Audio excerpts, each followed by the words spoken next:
So are you saying there's no such thing as gender dysphoria? No, I'm not saying that, Representative. I want to be clear. I think that that's a real condition. I'm just arguing that medical and surgical treatments of adolescents is an inappropriate treatment, and it's an inappropriate time frame for this.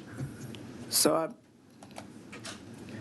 just thinking about how, like in family court, and when parents are fighting over their kids, I mean, at a certain age, when they're minor, the courts let the kids decide which parent they want to be with, or they heavily consider it. So I do know that in legal settings, they do allow children to make very important decisions about their lives. Along those same lines, I heard you say that and if I'm wrong, correct me, please, that if a trans kid is suicidal, basically that some grown-up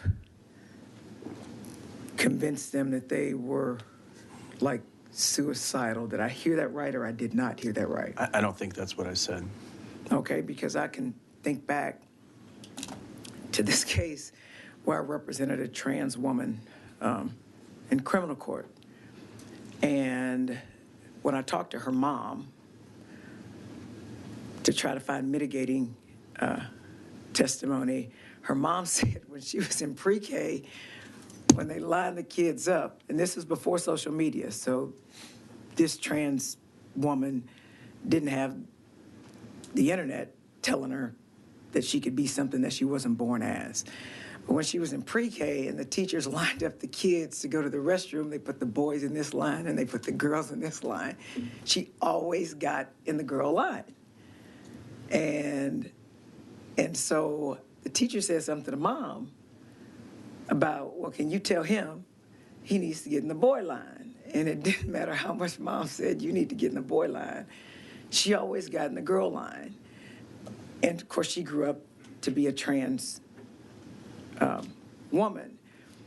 And one of the things that she suffered from when she got older, and I don't know that they knew about gender affirming care back then, is that there were all these things that ended up happening to her body because there wasn't gender affirming care, and everybody kept trying to tell her she was a boy. And I know she had attempted suicide because I talked to her mom. She had been hospitalized for that. So I guess my question is there ever, under your bill, is there ever a legitimate diagnosis of gender dysphoria that would allow surgery or gender affirming care of a minor? Because in her instance, she knew as a pre-K kid that she was a girl. And then along those lines, if your answer is no to that, then why are we putting the kids who may not know, or like who maybe didn't want to, they were wrong when they were younger, why are we putting them above the kids who are right when they're younger? And if I need to explain that, I'll try to do better. I'm going to do the best I can to answer your question. I would say, let's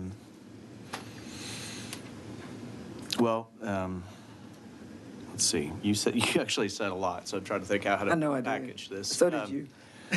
So I think part of the issue here with regards to the diagnosis of pediatric gender dysphoria is that we do know there are studies that are, seem to indicate that given supportive therapy, that a large percentage of these children either come to terms with their biologic sex or they become gay.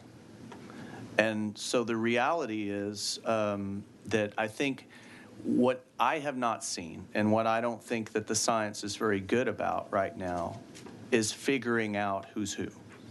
And I think I don't want to take from their testimony, but I would just ask you to, there's people on all sides of this issue, right? But we have a number of folks here who the science got it wrong for them.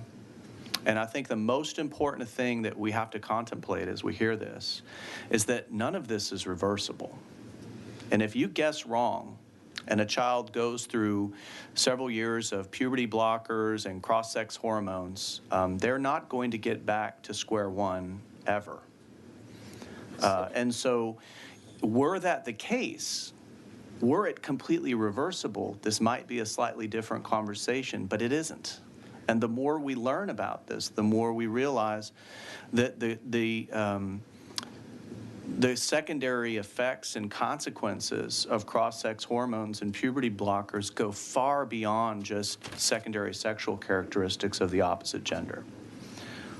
So if we err on the side of what you say, your argument makes sense. But if you err on the side of they were right? The kids were right. They knew exactly who they were. And they end up growing up, and they're not given gender-affirming care, and they're not given hormones. And now all of a sudden, you have a woman who has secondary, I believe your words were secondary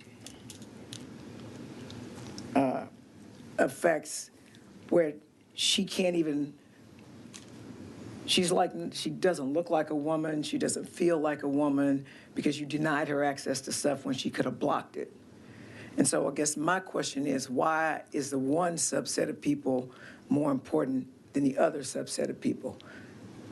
Well, I think the first rule of healthcare is first do no harm, right? And I'm going to throw one more little piece of data out there for you to contemplate, because I think it relates to what you just said, and that is that the former president of WPATH, who's one of the world's leading surgeons as far as this,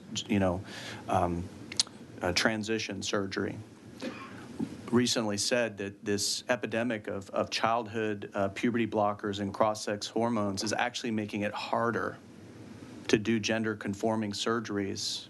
So I know people would think that, well, if I start these treatments when I'm young, then I'm going to conform better to the gender that I want to be. So the impetus is get it started as young as possible. But what I'm saying to you is that the surgical community is coming back now and saying that it's actually the opposite, that it's actually much more likely to be successful if you do end up doing gender-conforming surgery on somebody who's actually transitioning as an adult than if they had never gone through puberty normally. There's just not I don't want to get into kind of the, gross anatomics, but basically what she's saying is that there's just not enough to work with. Well, so I'm going to respectfully disagree with you because you could have dueling experts up here all day.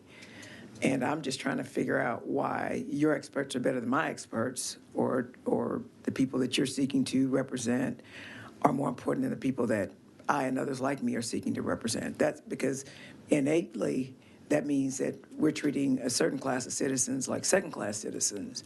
And I don't think we should be doing that in the state of Texas. But I won't go back and forth with you. I just wanted to have that discussion. Thanks. And I appreciate your viewpoint. And I do hope that everybody here listens to whatever, all the different perspectives that are presented today, because I think that part of the issue that we've had in this debate has been an unwillingness to hear the whole conversation. So I just want to make sure that everyone's voice is heard too. I agree, because I believe some people are have an unwillingness to listen to my side of the argument. But so can go the same. Thanks.